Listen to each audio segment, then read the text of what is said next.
Hola,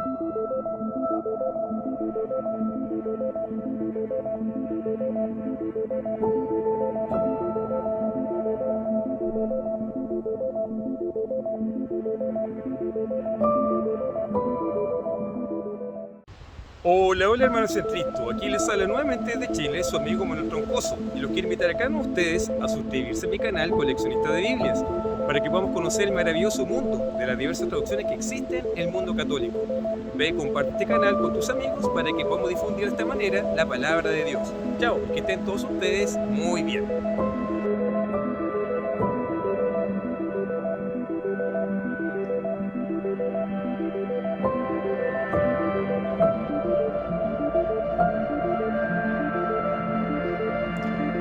En esta oportunidad, queridos hermanos, haré la presentación del segundo tomo de la Biblia de la versión de Monseñor Juan Staubigger, que corresponde al Antiguo Testamento y al Nuevo Testamento, que vas a conocer aquí en tu canal Coleccionista de Biblias.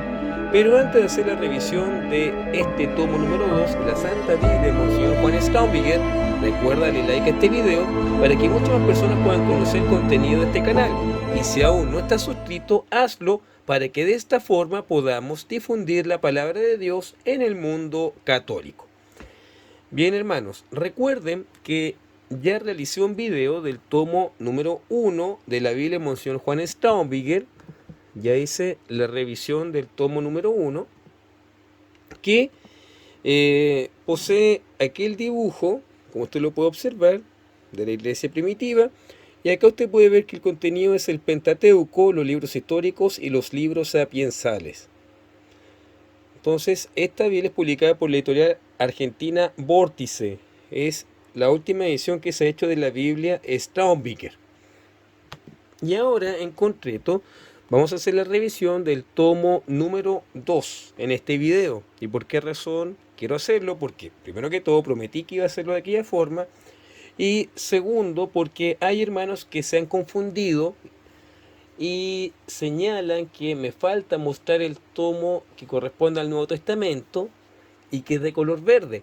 Pero Editorial Vórtice vende de manera separada el Nuevo Testamento, que es de aquel color verde, hermanos, para que usted no se confunda. Este es el segundo tomo de la obra completa, ya que trae, como usted lo puede ver allí, el Antiguo Testamento, los libros proféticos y macabeos, y el Nuevo Testamento con los evangelios, hechos y cartas de los apóstoles y el Apocalipsis.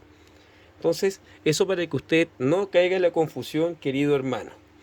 Entonces, tenemos esta Biblia, que es el tomo número 2, y como usted ya lo puede observar, la tapa no es una tapa dura, es una tapa blanda.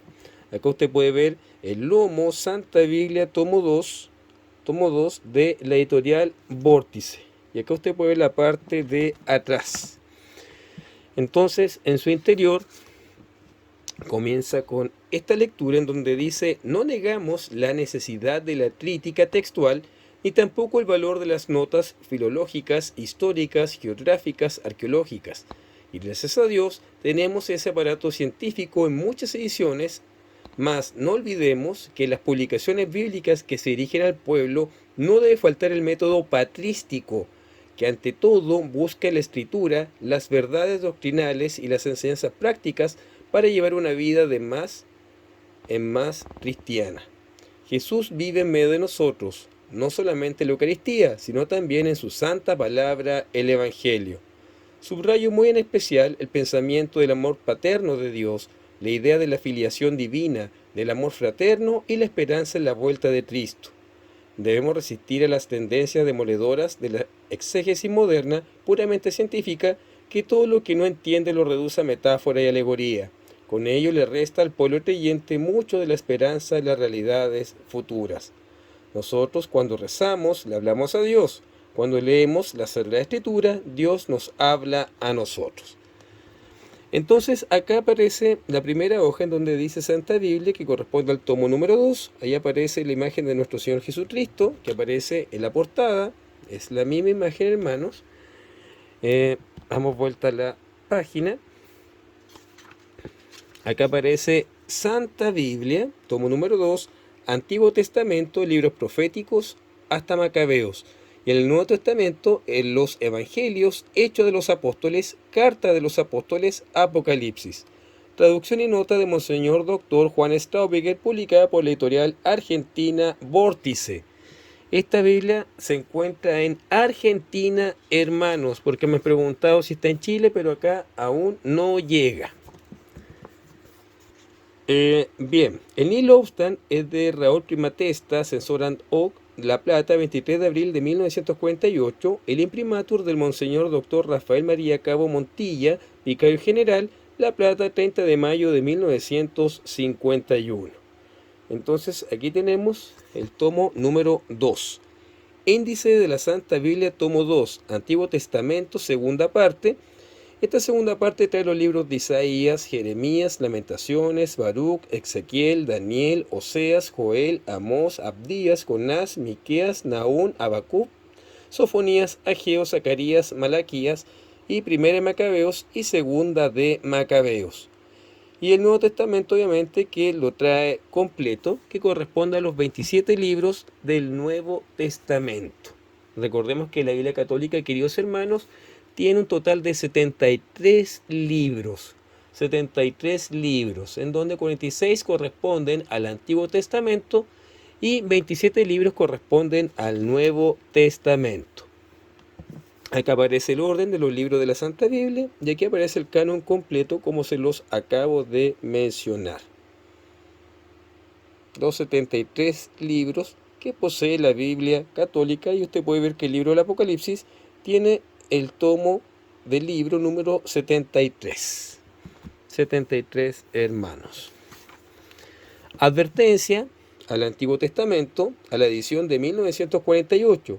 Entre las numerosas referencias a otros libros de la Sagrada Escritura, los Salmos, etc., el lector hallará cita de ciertos pasajes y nota. Dichas notas son las que el autor ha puesto en esta edición completa de la Santa Biblia.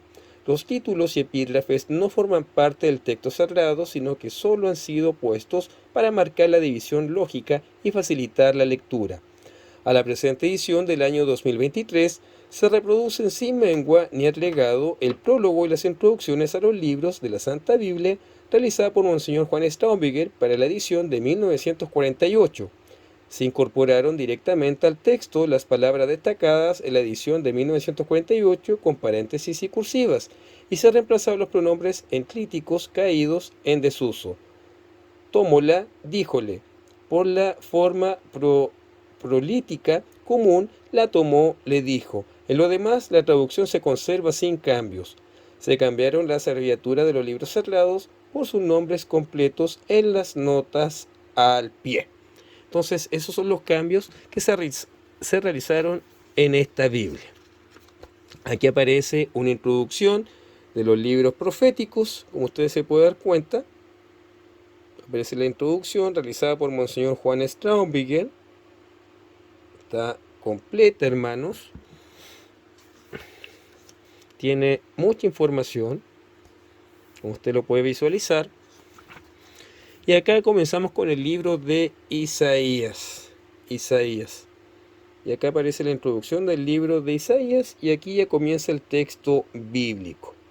Entonces, todos los libros de la Biblia, hermanos, tienen una introducción y el texto bíblico está dividido en dos columnas, como usted lo puede visualizar. Dos columnas y comentarios a pie de página.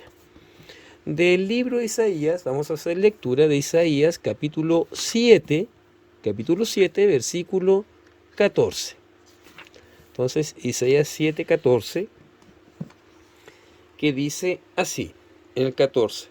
Por tanto, el Señor mismo os dará una señal. He aquí que la Virgen concebirá y dará a luz un hijo y le pondrá por nombre Emmanuel. Palabra de Dios. Te alabamos, Señor. Vamos a ver qué es lo que dice el comentario de Isaías 7, 14. Entonces dice acá. La Virgen concebirá, es decir, una virgen determinada, profecía eminentemente mesiánica, como lo atestigua unánime tradición católica de San Justino a Ireneo, y desde los cuadros de las catacumbas, la única virgen madre fue María, y Emmanuel, del hebreo Immanuel, Dios con nosotros, es uno de los nombres de Cristo. Envidiemos santamente a María entre los incontables privilegios de su elección, este singularísimo de su maternidad, en cuanto la llevaba a amar con todo su ser a su divino Hijo, en tanto que a nosotros nuestra inclinación natural tiende a apartarnos de Él, y solo podemos amarlo espiritualmente.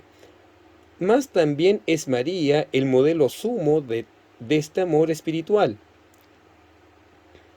y Él inspira de tal manera todas las relaciones de aquella madre con aquel hijo, que los lazos de la carne jamás pudieron dificultar la entrega sin reservas que ella hizo de Él y a los designios redentores del Padre, como lo vemos principalmente al pie de la cruz. Qué hermosa reflexión de Monseñor Juan Staubingen estamos leyendo acá. Tan imposible parecía el misterio de la encarnación expresado en este sublime pasaje, que los rabinos del tiempo de Cristo se apartaron de la interpretación literal y lo explicaban en sentido alegórico, llegando así a desconocer la venida del Mesías.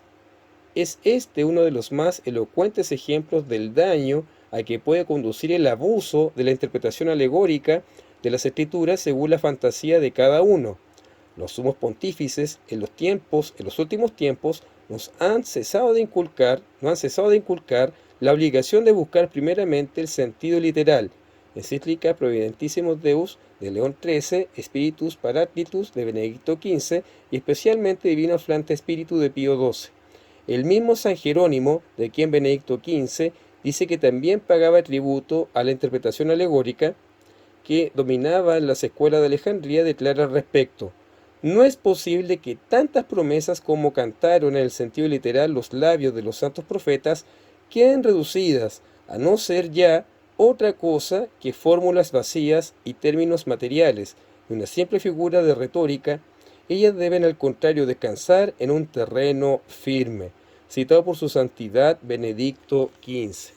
Entonces aquí, hermanos, podemos ver el comentario de la patrística, en donde aparece lo que dijo San Jerónimo, quien aparte de haberse educado en una escuela en donde se enseñaba la alegoría para poder interpretar este texto de manera alegórica, acá podemos ver que San Jerónimo declaraba que nuestro Señor Jesucristo era el Hijo de la promesa, donde él dice: deben al contrario descansar en un terreno firme.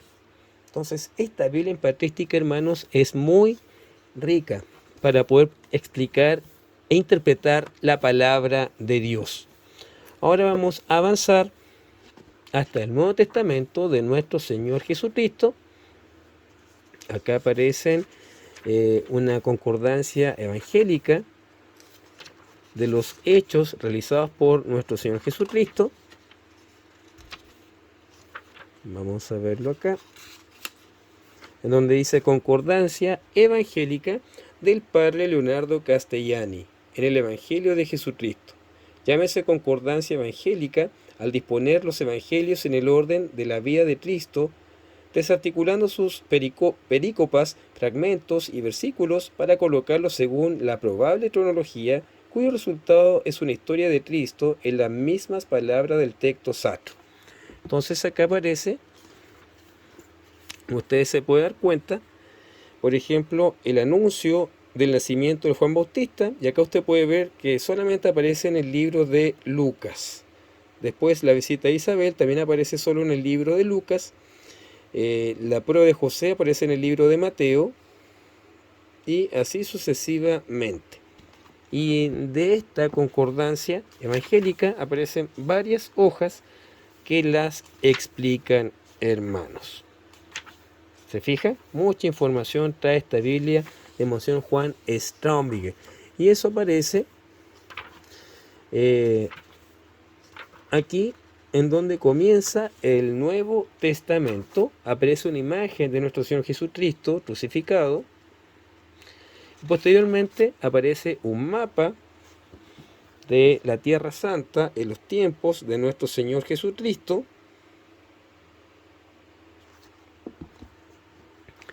Y después aparece una introducción a la primera edición del Nuevo Testamento. Introducción, entonces, a la primera edición del Nuevo Testamento, como usted se puede fijar. Aquí dice, la Iglesia Católica reconoce dos fuentes de doctrina revelada, la Biblia y la tradición. Al presentar aquí en parte una de esas fuentes, hemos procurado en efecto que el comentario no solo ponga cada pasaje en relación a la Biblia misma, mostrando que ella es un mundo de armonía sobrenatural entre sus más diversas partes, sino también brinda al lector, junto a la cosecha de autorizados estudiosos modernos, el contenido de esa tradición en documentos pontificios, sentencias y opiniones tomadas de la patrística e ilustraciones de la liturgia. Entonces, allí tenemos esa explicación, no solo la Biblia, que es una enseñanza de Lutero, no la sola escritura, que es una enseñanza luterana, sino que es la Biblia más la tradición apostólica, como lo enseña nuestra Santa Iglesia Católica.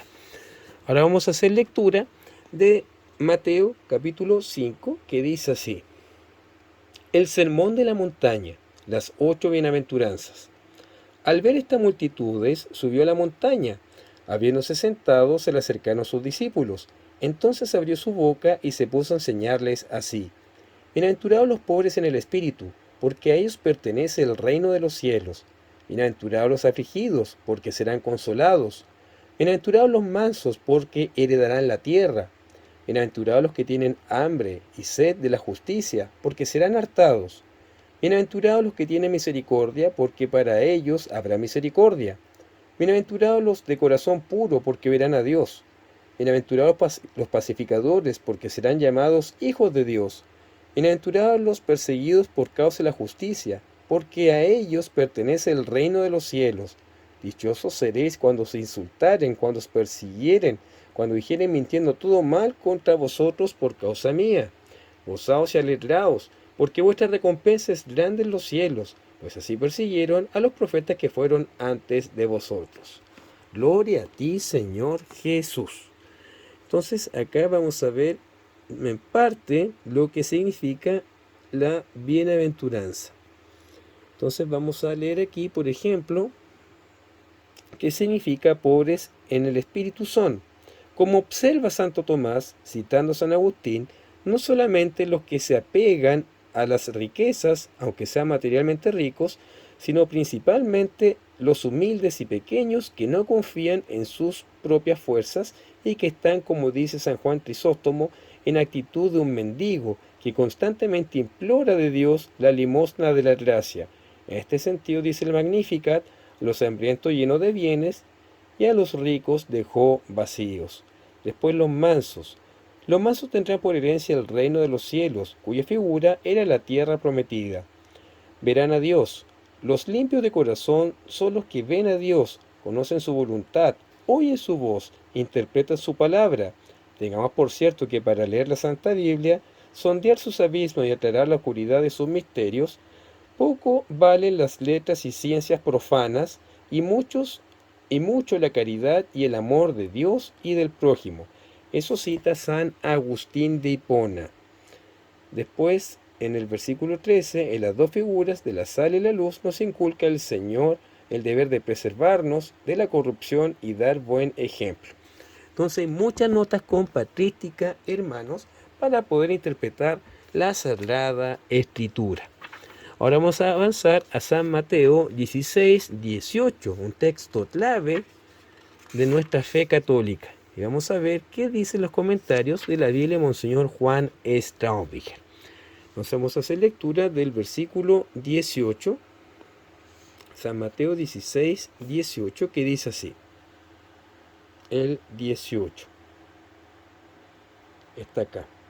Y yo te digo que tú eres Pedro, y sobre esta piedra edificaré mi iglesia, y las puertas del abismo no prevalecerán contra ella. A ti te daré las llaves del reino de los cielos. Lo que atares sobre la tierra estará atado en los cielos. Lo que desatares sobre la tierra estará desatado en los cielos. Entonces mandó a sus discípulos que no dijesen a nadie que él era el Cristo. Gloria a ti, Señor Jesús. Entonces vamos a ver qué es lo que dice el 18. Pedro significa piedra. Es como lo dice su nombre, el primer fundamento de la iglesia de Jesucristo, que los poderes infernales nunca lograrán destruir. La llave significa la potestad espiritual. Los santos padres y toda la tradición ven en este texto el argumento más fuerte en pro del primado de San Pedro y de la infalible autoridad de la sede apostólica. Entre tanto, grito a quien quiera oírme, estoy unido a quien quiera lo esté en la cátedra de Pedro. Eso lo dice San Jerónimo, el traductor de la Biblia Vulgata latina. Entonces, él está unido a quien quiera lo esté a la cátedra de San Pedro, que en aquella época era el Papa San Dámaso, quien le ordenó realizar la Vulgata latina. Entonces, acá aparece el primado de Pedro. Recordemos, hermanos, que Pedro es la piedra base y nuestro Señor Jesucristo es la piedra angular. ¿Qué significa la piedra angular? Es la que permite que no caiga el edificio. Y sobre esa piedra que es Pedro, Cristo edificó nuestra amada iglesia, que es única y que ni la fuerza del infierno podrán vencerla. Por eso nuestra iglesia tiene 2000 años de antigüedad, porque Cristo cumple con sus promesas. Ahora vamos a avanzar, vamos a ir al libro de Lucas, capítulo 1, versículo 27. Vamos a leerlo completo acá. El ángel Gabriel anuncia a María la encarnación del Verbo. Al sexto mes, el ángel Gabriel fue enviado por Dios a una ciudad de Galilea llamada Nazaret, a una virgen prometida en matrimonio a un varón de nombre José, de la casa de David, y el nombre de la virgen era María. En el versículo 28 dice, y entrando donde ella estaba, le dijo, salve llena de gracia, el Señor es contigo. Al oír estas palabras se turbó y se preguntaba, ¿qué podría significar este saludo? Mas el ángel le dijo, no temas, María, porque has hallado gracia cerca de Dios. He aquí que vas a concebir en tu seno y darás a luz un hijo, y le pondrás por nombre Jesús. Gloria a ti, Señor Jesús. Vamos a ver qué es lo que dice la explicación del versículo 28. He aquí la fórmula original del Ave María, que se completa con las palabras de Isabel en el versículo 42. El ángel la saludó sin duda en lenguaje arameo, el hebreo de entonces, con influencia de Siria y Caldea, con la fórmula Shalom Lak, o sea literalmente paz sobre ti. La fórmula griega Jairé, usada para ese saludo, significa literalmente alégrate, y ha sido traducida al latín por la fórmula equivalente de salutación, ave. Las lenguas modernas han conservado a veces la palabra latina, como hace también el español al designar la oración Ave María, o la han traducido diciendo simplemente yo te saludo, o bien usando expresiones semejantes, por ejemplo, salve. La fórmula Dios te salve, que es sin duda la más hermosa para saludar al común de los mortales, no puede evidentemente ser entendida en forma literal, como si la Virgen aún tuviera que ser salvada. Llena de gracia, en griego quejaritomene, es también sin duda la recisación de una expresión aramea que algunos traducen por objeto del favor divino, según lo que el ángel agregó en el versículo 30. De todas maneras, hay una admirable lección de humildad en el elogio, que sin prejuicio establecer la más alta santidad en María, habiéndose fundado principalmente en ello el dogma de la Inmaculada Concepción. No alaba en la Virgen ninguna cualidad o virtud como propia de ella, sino la obra de la divina predilección. Ella misma lo había proclamar en el Magnificat. Bendita tú entre las mujeres. Estas palabras faltan en muchos códices. Son las que Isabel dijo a María en el versículo 42, donde completa la primera parte del Ave María. La segunda parte fue añadida posteriormente. Entonces, aquí ya tenemos de dónde se origina, hermanos, el Ave María. Dios te salve María, llena eres de gracia. El saludo del arcángel Gabriel. bendita eres entre todas las mujeres y bendito el fruto de tu vientre, es lo que dijo su prima Santa Isabel en el versículo 42 que vamos a leer acá. Versículo 42, aquí. 42, y exclamó aquí, y exclamó en, a ver, lo voy a acercar acá un poquito más, y exclamó en alta voz y dijo, bendita tú entre las mujeres, y bendito el fruto de tu seno.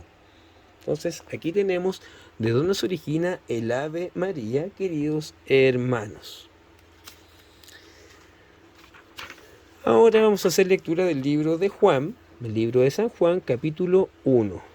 San Juan, capítulo 1, que dice de la siguiente forma en la Biblia de Monseñor Juan Straubing.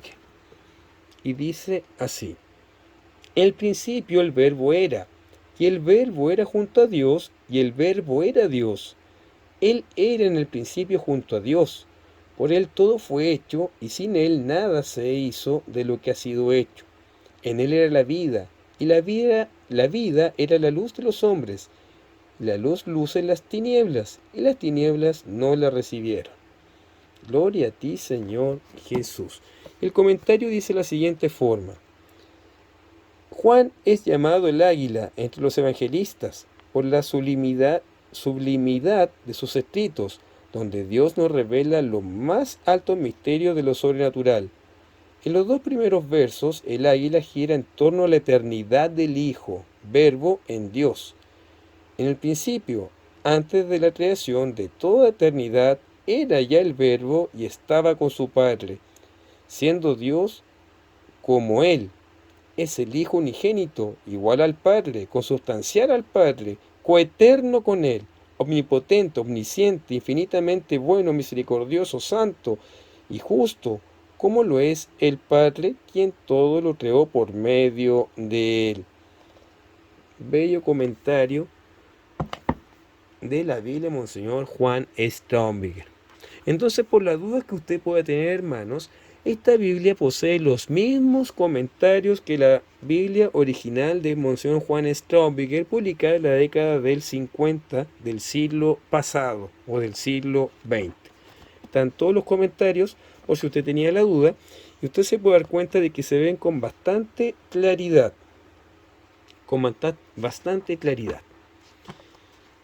Y después del libro del Apocalipsis finaliza ya el texto bíblico.